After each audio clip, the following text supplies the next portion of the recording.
Hey everyone, welcome to the channel. If you like these videos and want more, be sure to subscribe. We're here to share content that's simple and useful. Let's get started.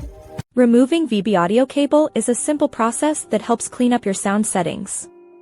Many users install this virtual driver for routing audio but find they no longer need it.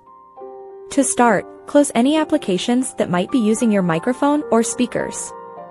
This prevents conflicts during the removal process. Open your Start menu and type Control Panel in the search bar. Click on Programs and then select Uninstall a program. Scroll through the list until you find VB Cable Virtual Audio Cable. Right-click on it and choose Uninstall.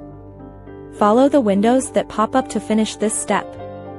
Next, you should check the device manager to ensure every part of the driver is gone. Right-click the Start button and select Device Manager from the list. Look for the section labeled Sound, Video and Game Controllers. If you still see VBAudio Virtual Cable there, right-click it and select Uninstall Device. Make sure you check the box that says Delete the driver software for this device before clicking the final Uninstall button.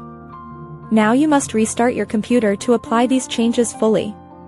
Once your PC reboots, go to your sound settings to verify the device is no longer listed as an output or input option. If the cable persists, you can try running the original setup file as an administrator and selecting the remove option from there. This ensures a clean slate for your entire audio configuration. Your system is now completely free of the virtual cable and ready for your standard hardware setup without any extra drivers cluttering your device list.